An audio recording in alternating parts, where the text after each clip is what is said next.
Hello, this is Mac here from jlptbootcamp.com, and I kind of going over an interesting way to study, another way to kind of immerse yourself in the language, and that's with casual games.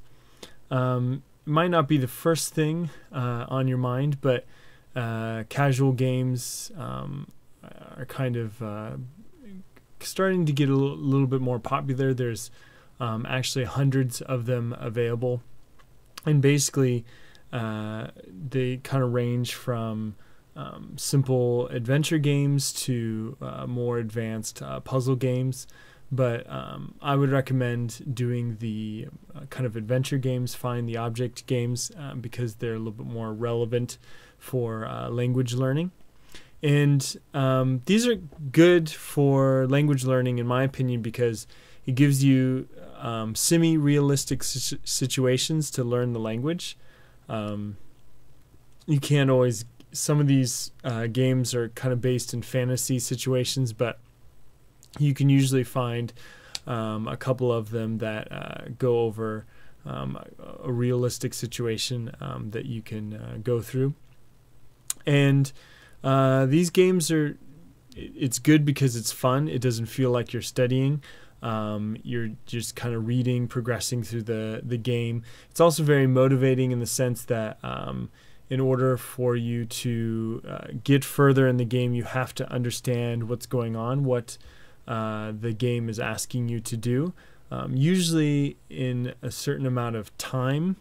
It gives you a time limit to complete certain tasks, so there's a little bit of motivation there too as well. And one other cool thing is I'll at the end I'll give you a link to a place that you can play these games for the first hour for free, and then if you do want to pick up one of the games, you can purchase it from anywhere in the world from this link that I'm going to show you at the end.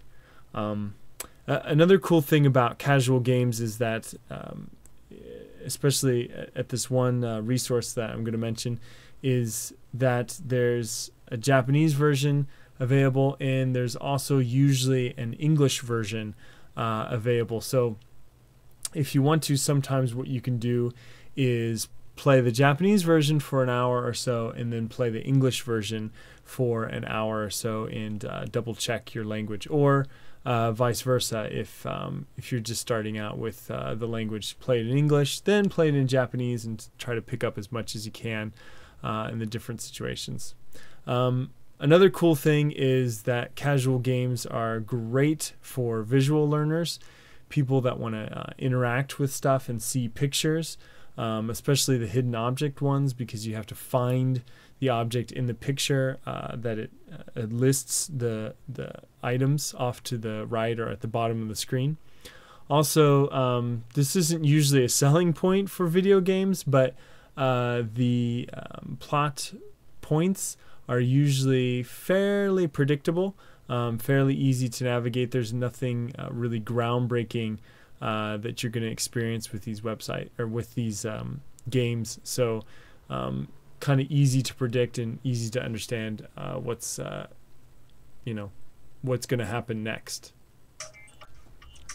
So the particular game that I played was called Lost in the City. This is a pretty straightforward, not straightforward game, but interesting game. Kind of starts out where you go out on this date with this beautiful woman. You go to a cafe, then you go back to her place. You drink some coffee, and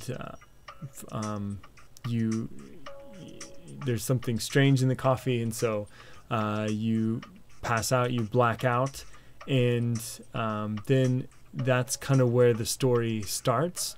You end up waking up in this kind of somewhere underground place that and with a message stuck to the wall, and these messages you see throughout the game kind of tell you what to do next.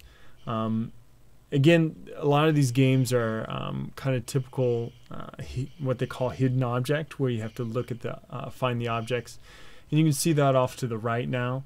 There's some objects that you have to find in this particular scene somewhere. So you have to find some keys, you have to find a notebook and some things, as well as some medicine. And all throughout this too, usually there's some kind of tutorial. You see here where it's explaining how to play the game and things, giving you instructions. Again, that's all very good kind of Japanese practice, language practice, because obviously useful language, but also you need to understand those instructions in order to get through the game, in order to advance to the next level and know what the heck you're doing. So kind of very useful there, I think. And what I really like about this game in particular is that there's a lot of reading. Every chapter there's a new sheet to kind of summary that you have to read out of your diary, and